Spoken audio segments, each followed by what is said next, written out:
That's the vote. Yeah, we're 3 minutes, but we're live. Good. Thank you. Wow. Good room. Let's go because I have a full list of slides. So PHP in the graph, mostly about it with Gremlin. Anyone has been using Gremlin already? One? Okay, so you're all beginners. You start from nothing, right? Good, I can tell you anything. And okay, I think we have a very young audience. If you want one on the elephant, I can sacrifice one. But anyway, so we're going to talk about Gremlin, which is one of the languages to actually go into a graph and learn and extract data from it. So that's exactly what's on the agenda. I'm going to start working on, well, presenting the graph itself, at least how we organize closer to the. Okay. I thought it was time up.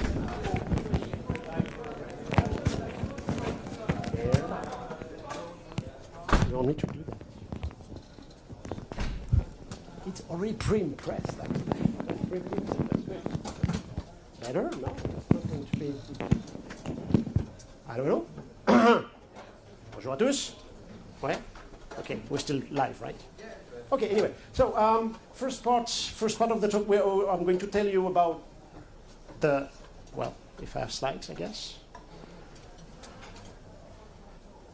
No. Oh, that's a mess here.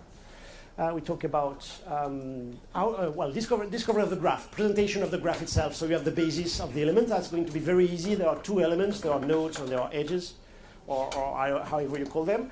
And then we're going to dwell onto the most interesting part, which is how to traverse, how to handle this big blob of data. Okay, it's not going to be like SQL where everything is nice and clean. Okay, column values and everything is understood in it, right? Everyone does that, right? Okay, here it's a big mess. So we're going to see how to move like that, and I will finish by Gremlin in PHP itself, meaning that whatever I'm going to present you now, well, if you want to use it from PHP, of course, well, you need the link at the end, and I'll just show you at the end. So we skip the installation and the dirty, greasy details for the end. For those of you who don't know me, I'm the proud owner of the first elephant ever. That's my main achievement in life. I just, haven't torn it. I've been doing PHP since the last century, and I'm probably the most, I would say, negative of a Belgium that's possible. Yeah, je parle pas wallon, je parle le français. Ik spreek Nederlands, net Flemish, very badly, but whatever. And I live outside the country, so probably you take me, put it in a photo booth, and then you get a Belgian guy. So just the contrary. Anyway, how come do I end up with working with Gremlin? Just because of that, I do for a living static analysis. So I don't even run the code you plan to run, but before that, I actually tried to review it. So initially, I did that on my own, with my little hands, well, with my little eyes. I realized it was way too much. Okay, currently it's like 3 o'clock, so I probably have already reviewed 2 million lines of code since this morning. The machine is working for that all the time. So basically, it takes a piece of PHP, just break it into tokens, and rebuilds the links there is between the lines of code and what's really happening. And you think a little bit about it. It's not a table. You can put every if in one table and the switch in another one and the method calls in a third one. That's going to be a mess. You need relations between all those elements, whatever artificial they may be, and you want them into something that you can query. So that's exactly the experience I have. So one thing we're going to work on, and that's why you're going to hear me listen and mention WordPress a lot, is that we're going to work on a very simple graph, which is the WordPress call graph. Okay, I chose WordPress because it's mostly functions, so you understand it's kind of easy. You take one function, the function has a name, so that's what I'm going to collect, and from there I know what are the other PHP functions that are being called. Okay. No namespaces, so that makes the whole of it very simple by itself. Most of the PHP function has been removed, so we won't have anything that's alone like that. Okay? Anyone understands what we're working on? Right? Okay. So if you understand what you're working on, then you're going to understand that. Because what I've shown you before, that this concept of linking a function and its function call on the definition, will end you up with that. So it's very easy. You can see there are nodes and there are links, but there are a little bit. So that's actually the usual experience I have. Okay, I think about turning a network into something that I can understand. So I collect that, and the collection is usually kind of easy because here, what do I need? I need to tokenize PHP code. So there is the tokenizer extension for that. I collect the strings. I put that in. I just select the ones that are important, and I put that in a doc format, and that's it. And then I try to understand what's there, and I don't know, right? I don't even know what to start with. Okay, it may be arbitrary, but when you look at a SQL table, then you start at the top. ID 0, ID 1, something like that. Here you don't have that. Where is it? Where is the number 0? I don't know. So we need a traversing language, and that's actually the definition for that. Traversal language, something that helps you navigate through the maze of the graph and will actually provide you with interesting data. That's what we want to end up with. Okay? And the one I discovered when I started looking for something that was not SQL to support my static auditing was Gremlin. It was, I don't know, like 4 or 5 years ago, something like that. It was in version 2. And we're going to work only on version 3 today, which is the current version since a year or something. So what is important? So first, it's a domain-specific language. So it's going to work only for graph. Okay, you can apply that to something else. We will actually see how the concept can actually ooze into PHP. That will be the conclusion. It's a programming language. Again, I'm going to compare that with SQL. It is not something where you have templates and you just fill a few keywords and you get some data. No, we're going to work. We can have variables. We can maybe not declare classes. That's going to be overkill, I guess. But we can do lots of things. We can have loops. We can have variables, incrementation, filtering, things like that. So that's the important part. It's open source. The code is online. It's actually on Apache Incubator at the moment, so you can go and download it. It's vendor agnostic, so also we do not depend on one database. Okay, it's more a standard as for that as SQL. You can apply that to many different databases. There's a list of them at the end, so when it's important to know that, you'll have the list. So the letters are here. G is V and E. They're actually the first thing that is actually kind of stressing when you start is that the vocabulary is not the same. Okay, so when we talk with Gremlin, we have graph for G, E for edges, and V for vertices. Simple enough. Vertex, if there's one. Okay, it seems like it's some kind of Roman language, and edges. You may also have people talk about nodes, links, and the data set, or also objects and relations and the data set again. Okay, so suddenly it's three different words for the same reality. Okay, be ready for that. It's not the only situation where you'll end up with the same concept applied to different realities. So be ready. We'll try to stick with this one, although I've been learning that myself on my own, so I usually mix them. Please switch them from one to the other. First actor we have, well, we'll use the G here. That will be a recurring gag. G for graph, maybe for Gremlin. I don't exactly know which way it represents. Okay, but it's the default one we have. So we'll always start the query with that. And the first one are the vertices, which are the nodes, the object itself that are in the database. The big dot, red dot, no, black dot. You've seen in the first ugly cloud. That's it. We have that. What can we say from that? First, you get it. The full list of them is accessed with this method. And if you just want one of them, every single node has an ID. So just like databases, all of them get one. Okay, the edges will get another one. But you start with that. If you ask for it, well, you get it, and you don't get anything back. Okay.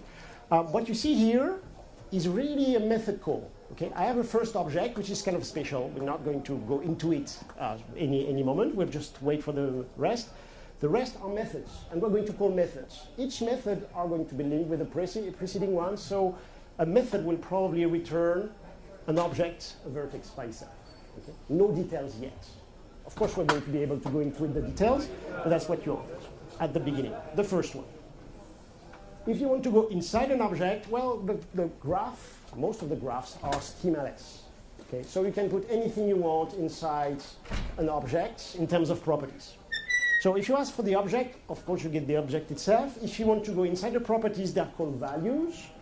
and you can have the usual suspects in terms of value type. So strings, booleans, integers, reals, arrays, which is nice. So we can store full arrays in them. Arrays of arrays, again, that can be interesting to have. But you can have them, and you don't care if it's defined somewhere or not. Okay, you can always create one, destroy one. If it does not exist, it will return null. So in the time you end up with a null, then you're probably going to stop the whole query anywhere. So for example, if v1 does not exist, then it's a null. The rest will be done, and we end up with a null at all. That's the finish. Easy enough up to that? Nothing surprising, right? Okay, so let's move on. If you want to do some discovery, and again, when you're a beginner, that's a really useful tool. Value map. Okay, you've seen that values will give you all the values itself, as long as you know the name. If you don't know, you want to discover what's inside the graph, then value map is going to return you everything in JSON format. Is it? Yeah. No. I don't know. Anyway, in an array here, it's interesting. Here I move to another value. You can get the whole list or even just one of them like that. So in terms of discovery, when you don't know what's in there, you can start with a value map. That's an important. Our second culprit here, the edges. Okay, so we have the object. We now have to link them. That will be the work of the edges. They are stored conveniently into the big E methods. You can access any edges by its ID, which also has an ID, and the two of them are separated. Actually, we won't care about that later. Okay? But there are two separated of them. Two of them. There are two separated sets. And the only thing that's special about edges is that they always, well, they have three things. They can have properties just like we've seen for the object. Okay, same stuff, properties, it's the same values. So when you're crawling on the space, you can always, check something along the edge. They have an ID, they have a start, and they have an end, which are integers, which are the previous IDs of the nodes we've seen previously. Okay, and they also have a label. So that's why I put here calls. That's the one we're going to use. They always have a label. Okay? Nodes can have a label, but it's not compulsory. They can have the same label for everyone. That's good. If they have different labels, then they will be probably indexed differently, but that depends on the lower underlying server. So up to now, it's okay. Nodes, we are okay. Labels, on the other hand, they always need a name. Shall we put them together? Yeah, of course, we need that. At some point, we'll have to do that. So edge discovery works exactly the same. On top of that, ID, so values for everything except for IDs and labels, which are used by the language itself. Okay, they get a special method by themselves. Otherwise, when you get an E like that, it's an edge. If you get a V, it's a vertex. If you get a null, it's nothing. And otherwise, you get an error. So, shall we put that together? Yeah. Now we have the edges. Now we have the object. The meat of Gremlin is, of course, to navigate through the network itself. So here is a very complex network. Okay. Suddenly we have like 4 objects and 3 links. I use the different IDs here, so we make the difference. I don't want to say, oh, this is edge 1 and this is linking the vertex 1. No, they're all different, but they probably, if you do that on your own, they will probably have 1, 2, 3, 4 and 1, 2, 3. Okay, that's normal. So from the edge, we said we know the outgoing link, so we can ask for outv, meaning I want the outgoing link, and I need the vertex, and we end up on 2. So we say E5. E5 is this link. The outgoing is the one there. Okay, the ingoing. That will be the start. It will be on the other side. Okay? This is called a directed graph. By default, all the Gremlin graphs are directed, meaning that there are always a starting point and an ending point. Okay? In general, you can have directed or indirected graph. So if you don't care, well, you just use in or out just as you like. We'll see another one to do the movement in a moment.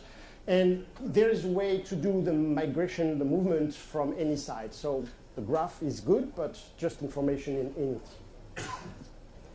So on top of that, following from an edge. So we've seen how to reach the the edges of, well, the limits of an edge. If you are working from a node, then you will start with a V, and instead of out V and in V, you'll get directly out. Out and in will just say, okay, if you follow the link that are going from this link, then you'll go, tell me the list.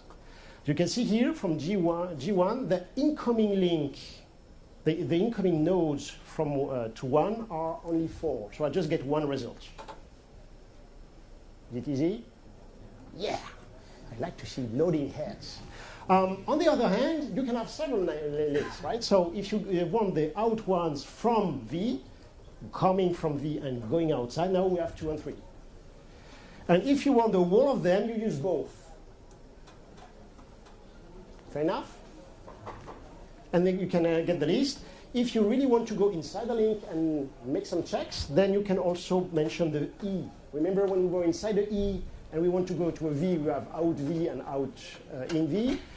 Now, if we are in V and we want to go to reach an E, then you just change the layer. Okay? Now, I think that's probably an epiphany when I was starting to work on that. That's the chaining. Then remember, I told you that, well, G is the start. That's bringing us a node. That's bringing us another node. So actually, we could start chaining them. Okay? So let's say we want from the H2 and we want to see what is the ID of something that is in and in again. Okay? The first GV, I start with the ID. Then I go one way and I go another one. And I end up with the number 4. And I can chain. And I can go 1, 2, out, V, both, explode, and start counting. Okay? I end up with a number. Okay, so I mentioned this is the graph, this is a number, this is a vertex, another. I end up with a number because here ID will say, okay, at that node, once I have found a node at that point of the traversal, I stop and I look into the node and I get a number. I cannot go on with another in at that point because it's a number. I'm stuck. I'm in a property. There's nothing more I can do. Okay, we'll see later how we can extract something along the way. Yes? How do you know how many ins you have to write? Here? Oh, it's just an example. We're going to move to something that is a little more, I would say, business-like. Okay, we're going to move inside the database, the WordPress database. That's going to be more interesting. There you can start thinking. That's more examples. Yeah, it's going to be different. So, remember, you want to have a schema. Okay, it's schemaless because we don't have any properties. If you want to remember the WordPress call graph, that's what it's going to look like. And actually, on top of that, I should remove one of the function, right? Okay, because actually we have only function types and this link. Very simple. So how come do we end up with that?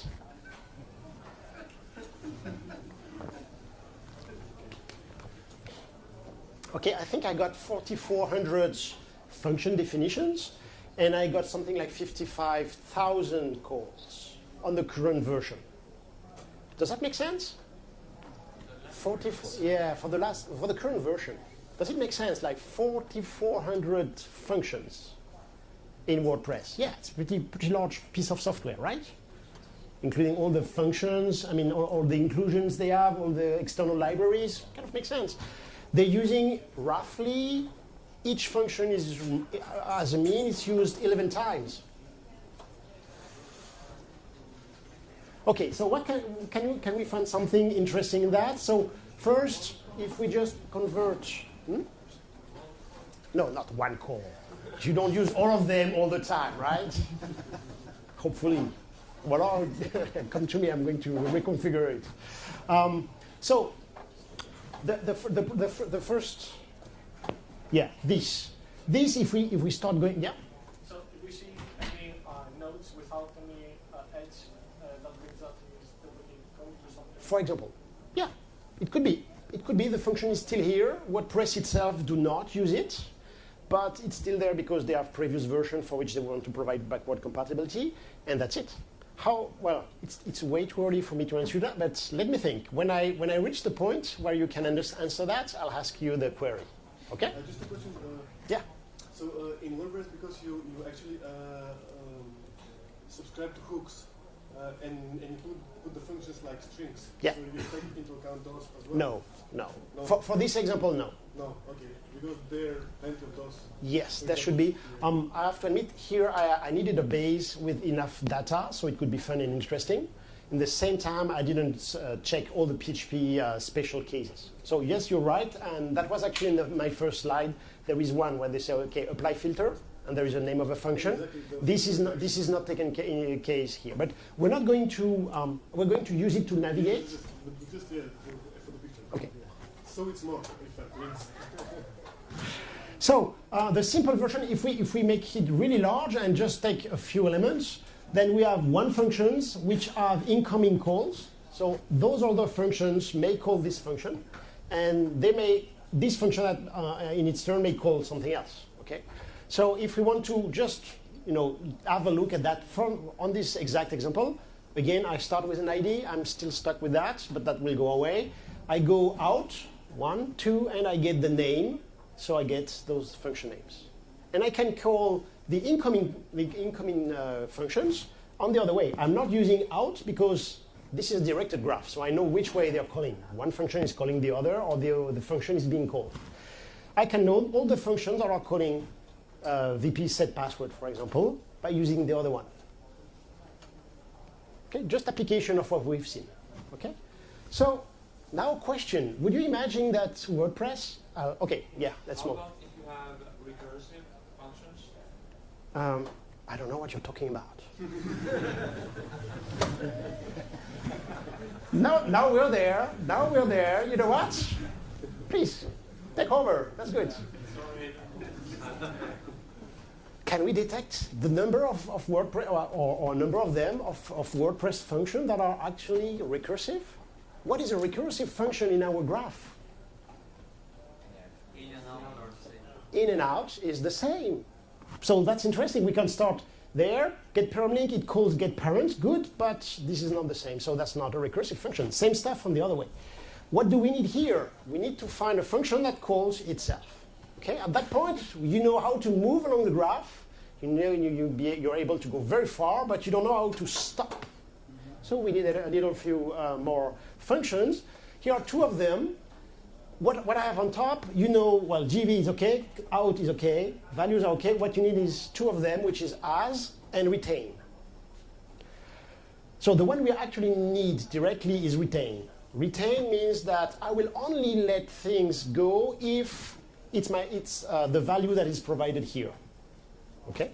So this is a filter that says, if you give me a list of elements, I will only let those pass. And here, I need to tell it which elements have to be passing. So I first name my element. So I start with something. For example, I start with this one. Say, OK, that's myself. Now I go out there, and I say, oh, is it myself? No, it's not myself, because I named this one, and I can understand that, and that's not the same. So I stop. OK, so I start again. I go there, start 30. OK, this is this one. I go out. Here, it's not myself. Here, it's myself. So I can go on, and I end up here. Then I got my name. And I display the name. Does that answer the question? Yes, thank you. Okay. I don't remember how many exactly I found. 5 or 6. Does it make sense to have recursive function in WordPress? Yeah, why not? Of course. First, why not? There's no reason to be just a little surprising. Get category parents. This is for menu. Yeah, menu. Typical usage of things. Things we call each other. Well, the submenus will call the parents, and the function is the same. Yeah. What if the recursion is over a chain of arbitrary subfunctions? Come on, you've talked together, right? Wait for a slide. Because in between I have to show you that. The one we have done here, we said, okay, we start with this, we follow the call, and we end up there. But it's a directed graph, and we can move on the graph the way we want. Okay, if we can do that, then we can actually rewrite the same query and build it the same way, actually, but go it with the in instead of the out. Here is the same. Okay, Here I call the origin, or I call the following. That's the same. Now you have this question. Could you find what I call ping pong table of functions? Okay, it's like, hey, oh, I have that. Hey, send you that. Oh, that's interesting, but hey, that's for you. Okay, ping pong function. How can we do that? We need an extra word. We need an extra filter that will actually filter things that are not ourselves. Okay, from what we've seen already, we know everything except. Oh, that's a bad transition. Thank you. The two of you are following. So we still have the retain. So what we want to do, we start somewhere, we call, and we don't want a recursive function. Okay, a ping pong function is something, or two functions that are sending them each other probably the same value. Hopefully not the same, but they are calling each other. Hopefully they will stop at some point, right? But we want the first one not to be himself, and on the way back, we want it to be the same. Okay. So the first one, we start with 47. We call it, so we know what to compare it with. Go out, not me. Again, out again, me, and then I know my answer. And this will give me directly at least 2 answers. If there are none of them, that would be 0. Otherwise, I will get 2 of them. Well, actually, not starting with that. Okay, anyway, if we don't start with the 47, then we'll get 2 of them, because if this called that, then the contrary is good. So, third guy, next question.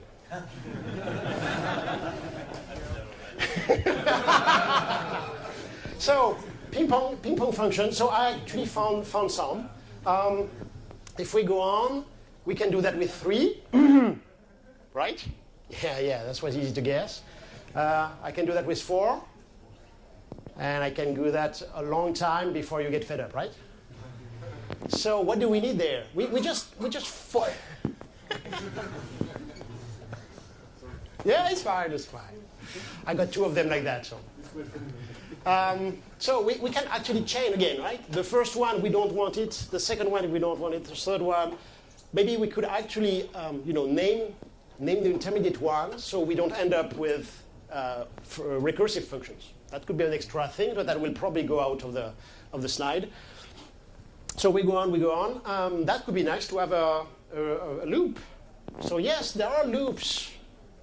There are loops in Gremlin, which are conveniently called repeat. They work with a subquery. So we are going to put between the parentheses something that we want to repeat. We mention times, so we know how many times we want to repeat that. Here, 3 times. We can also have an until some condition is met. This is nice. So this is first call that really shrinks the size of the query. The other thing we have here is the emit. Emit itself will just emit anything that passes through. So as long as I can run into that, the repeat will repeat itself. Okay. When it's done, the emit will say, okay, this value has been found once. I give it to you. Okay. If you put init in the emit another filter except myself, well, it's already there. But we could put except myself and not emit the thing. Okay. So we can do something in the loop. So the body of the loop may be complex. And when we end up at the end of the loop, we can have another condition for the emitting. Like we just want the end of the loop, or we want to emit anything we find in between. That's interesting. And you can also put emit here or before.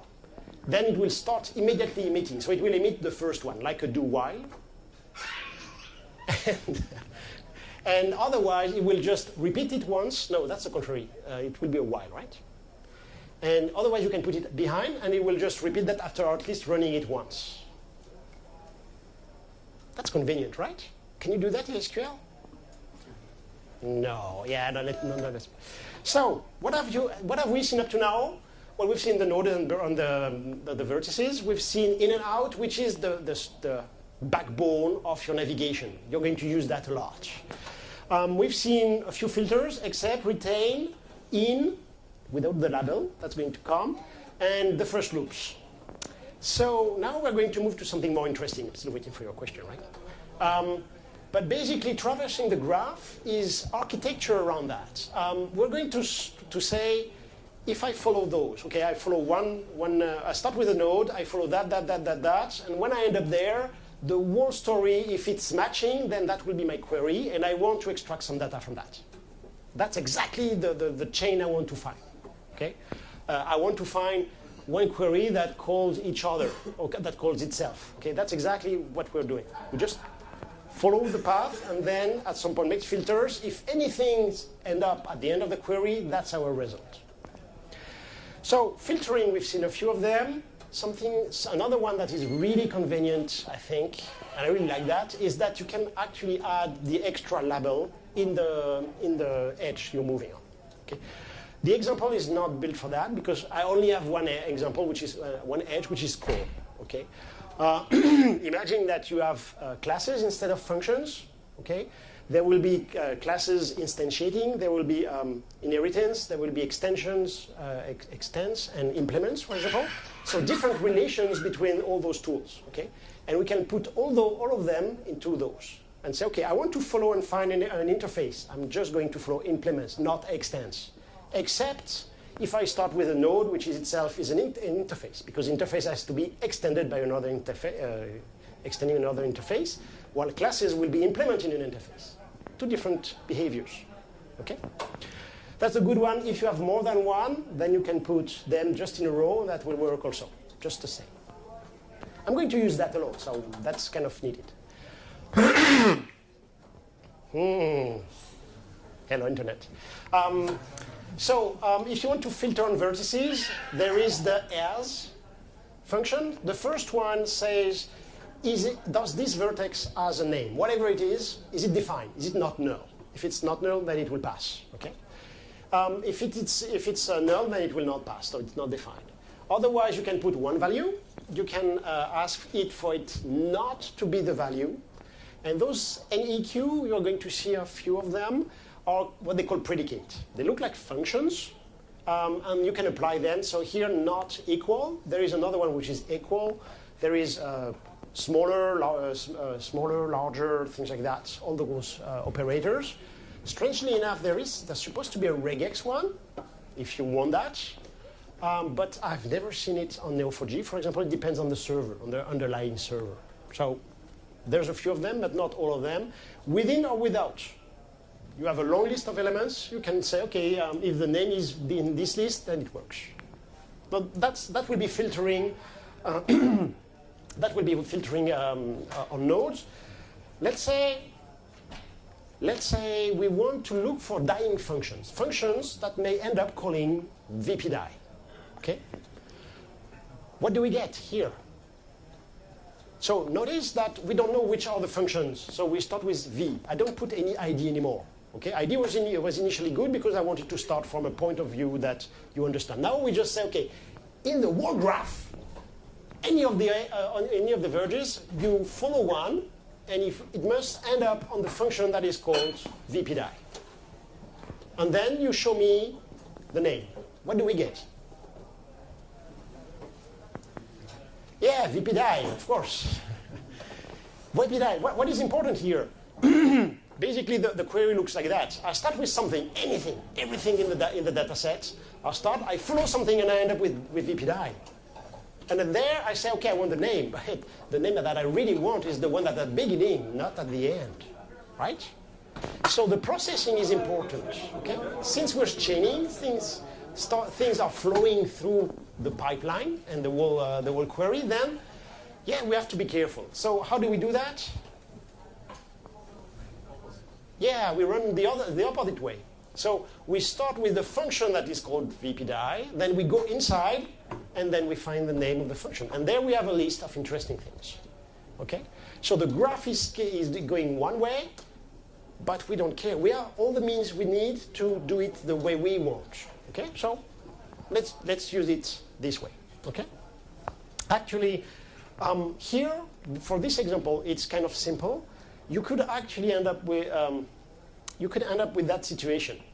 Initially, I used that, and I didn't really care about the order of the query. Okay, so here we have the two of them, and I introduce you with your good friend count, which makes sandwiches, as you all know, right? So it's counting the number of elements. And I say I start with V, go out call, end up with bpdi count for 84. If I do the other one the other way, I also get 84.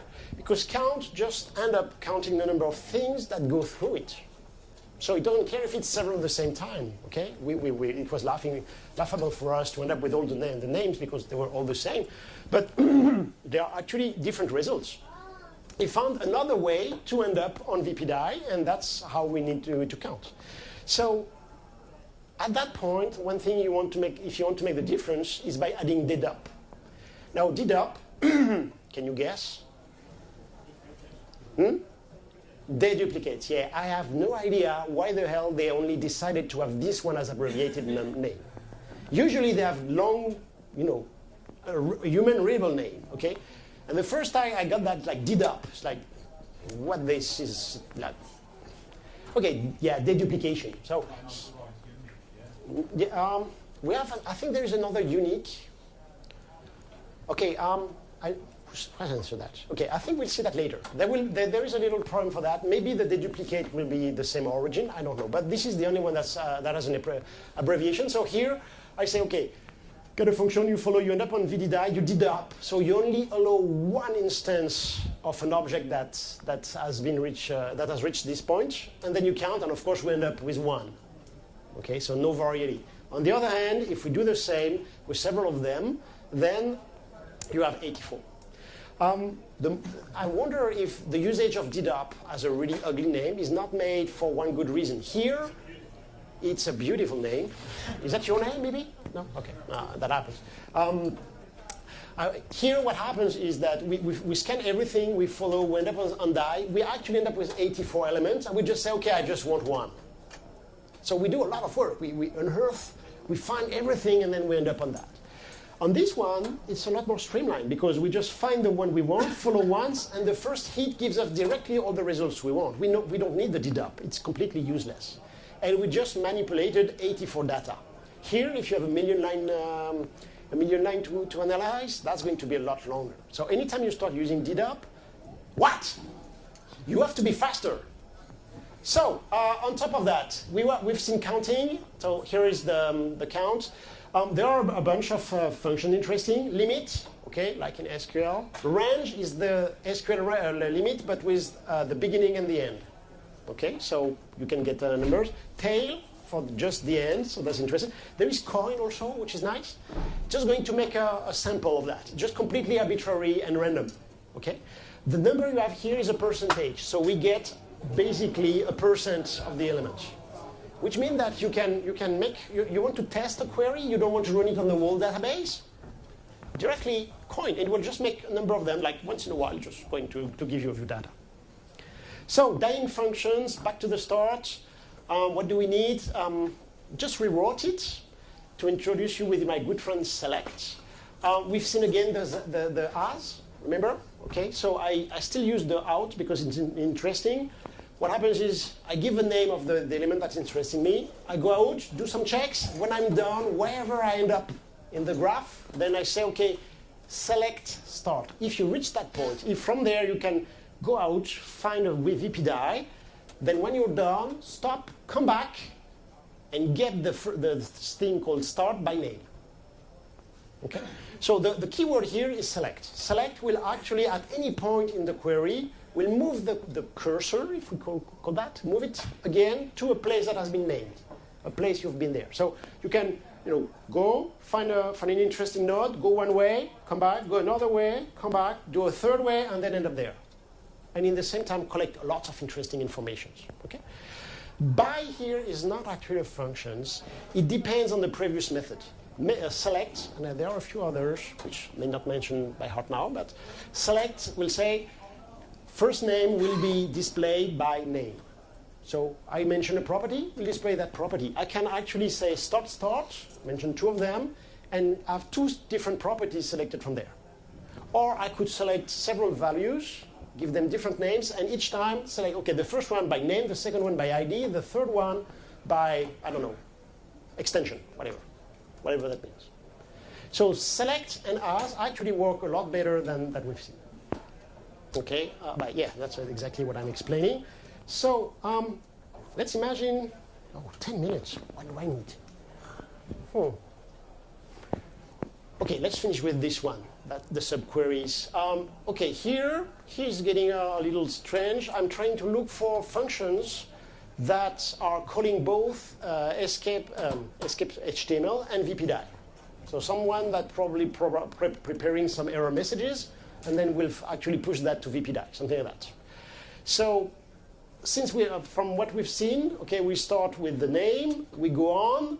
The first one has no constant, but that will be our result. So we name it. Okay, we don't care about what's the result, but that's on our way. We go out, check the other function call, and then we select the result. So we know exactly the one we get from the middle, right?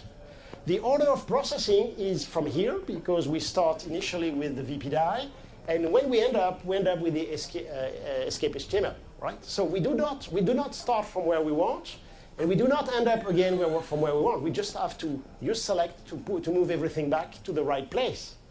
Unless, of course, you use higher level gremlin.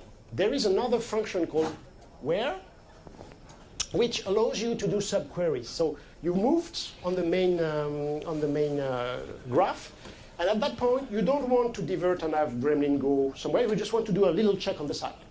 Okay, that's exactly where. Here, where, say stop and go out, find a call if there is a VPDI. Okay, if you find something where anything, a number, a node, an edge, where will be happy, it will be considered a true. If it doesn't find anything and end up with a null, then it will be a false and will stop. Okay, so basically I can now start from anywhere. Here, do a side, go to VPDI. Oh, I found it, so I go back. And of course, we can do the same for the other one. Okay? And that will now look like that. Oh, and that's a miss. That should be an in, right? That should be an in. Why the hell do I have to add that? And that would be answering the question about dedup, possibly. For out, actually, that's another typo. I just start with out, and that goes, and that goes. While on the other hand, when I start here, I have to start with underscore, underscore. Underscore, underscore represent the current node, okay? Which could make sense here. I could use underscore, underscore, but here, as a sugar syntax, I don't need it. Here, and that's really puzzling when you really see that initially, is that because, well, that should be in here. In is actually a keyword for groovy. Who the hell is groovy? Yeah, I mean, did I mention that up to now? Yeah, you have to show me another 5 minutes, right? Yeah. Actually, this engine is written on Groovy, so most of the code we have here, we have a programming language, will be based on Groovy, and Groovy has a keyword which is in. So we cannot start directly with in. It doesn't have a keyword called out, so starting with out is okay. But starting with in is not possible. So we have to use underscore, underscore. This is there where we start, seeing the limit between the language, the gremlin language, and the underlying. There will be, I think they just published a C implementation of gremlin. So possibly in this C implementation, in will not be a keyword, and that will flow. So suddenly the standard is not exactly the same for everyone. Let's finish. If you want, oh yeah, our good friend count. So if you want to use a where and end up with something that is a negative assertion, then use count and you make it equal to 0. And that's probably another typo. So let's finish with that. That's the full idea when you're writing a query with this language. You think about the way you want to traverse, then you think about the different conditions you have. It may be on the node, it may be on the side, it may be a little back trip, a side trip. And in the end, you mark in red the one you want reported. And that's how you end up with a gremlin query. Yeah, so to finish, I'm sorry, I'm going to jump that. There's filter, which we start using actually Groovy code, okay? In the closures, and there's a very interesting group count, group by, just the same as in SQL, but there's a group count. What I really enjoy with that is that you can have several group counts in the same query. Because actually the group count is just a counter. It just, okay, I get a node, I get a specification in it, I know what I want. I want to count the names of the function, so I collect that and I put that in an array. but I can do something with that, right? So I just show that to the next one. And the next one is another group count, which is now counting the number of times this function is being called. And I end up with one result and two different group counts at the same time. That's an interesting one. So, PHP and Gremlin, okay? Well, first of all, you can see that PHP is a lot better at logos than them. PHP for Gremlin, there is pomme verte. Do not mistake that with pomme. It's completely different, right? Yeah, great. So this one is pomme verte. Gremlin PHP, it's on the Composer. So okay, Composer install, you have it. There's a lot of old stuff for Gremlin 2. Make sure you start working Gremlin 3. Gremlin 2 is completely dead, but there's lots of servers running with it. So make sure that the one you choose is the one running. For example, OrionDB, which I will mention in a moment, is still running Gremlin 2. It's not what I've shown here. And they are going to move to Gremlin 3. It's on the way, but it's not done. Okay? So just make sure when you make your choice that Gremlin 3 is the one that is being supported. Otherwise, from Neo4j, there's a plugin which uses a REST API. How does that look like? Require once, use, connection with the host and the graph being used, open, send, get the results, close. Someone hasn't understood? Okay, so that's very simple. From PHP point of view, it's very simple. I say that the meat of running the queries is rebuilding them. Okay, maybe fetching a number of information from your own PHP before putting that in the query with the usual injection problems, unless, well, no one's know how to use a Gremlin, so maybe we're safe for a moment, but that will happen. Okay. So here the version is 3. There is Gremlin. Initially, I think there's one of those projects. It was initially 1, 2, 3, 4, 5 projects. Okay, 5 different projects that were processing different parts of the graph, and they from version 0 to version 3. You skipped the 10 minutes. Thank you. So each iteration, one of the project was merged into, and finally it's only Gremlin. So just look for Gremlin, or you can call that, it's currently called Tinkerpop. Okay, it's an incubator on Apache. You will find the information there. Now, as I say, Gremlin runs on different databases. I don't know if MySQL or MariaDB done it. The guy who wrote Gremlin wrote Titan, so the integration is pretty tight. That's a good one. The stable ones I use for Gremlin from Neo4j, but Neo4j is running the show with Cypher. So initially, when I came, Gremlin and Neo4j were very good friends, and it was easy to set up. Okay, I have to admit that I came to them with that. Nowadays, more and more they're separated, so it's getting more and more difficult to use Neo4j from Gremlin and vice versa. But it still works, so it's okay. Stardog, I don't know. Tinkerpop has a server by themselves, and Rexter is the old server from Gremlin 2. Okay. One thing you have to understand: there is a server. The server itself will be the one that installs the underlying servers. Okay, so there's a Gremlin servers that you will tell it, okay, install TitanDB, and you will be using TitanDB. At the beginning, it's a little confusing. I'm expecting to be Gremlin on top of that, but it's not the contrary. There is a Gremlin server which turns the query into something that the underlying server understands. That's the way it works. Okay. So basically, you have to download the server, the console, which you will be using to input your data, and the server itself will run. There is an easy install from them, all in command line, and you have to use this command line. Okay? And there it is. Well, thank you for staying with me. Yeah, let's move.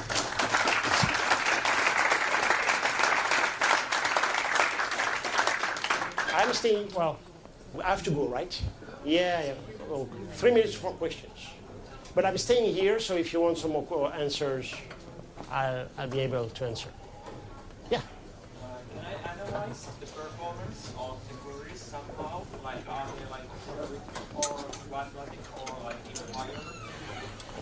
Okay, I'm going to say no. The reason is Gremlin is the top-level language, and it's actually relying on the server to do the actual performance thing. So let me give you an example. Anytime Do I have a query somewhere? Oh, that's not an easy one. Okay, anytime I start with that, for example, based on Neo4j, for example, just behind, instead of in and out, I make a label check.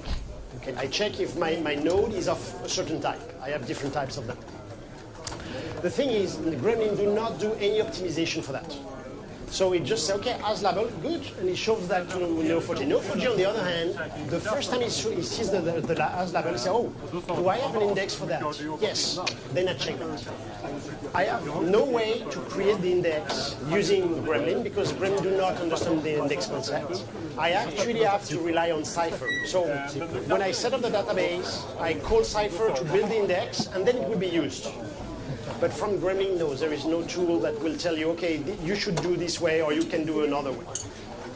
The other trick I use is, as usual with databases, the less amount of data I manipulate, the better it is. Okay. So after the GV, for example, or the first check, I put a counter. Okay. I mentioned that you can include the closure. Okay. Groovy. So I use a little side effect. I didn't show that, but there's side effect. So I run a little counter. And when I'm done at the end, I end up with another counter saying, okay, here is the number of data I processed. Here is the number of data that I have in the end. When I have too many of them, then I usually go back and say, okay, is there a way that I can make that faster? But at that point, no, this is the problem of the separation of this standard and the implementation. Sorry for the long answer.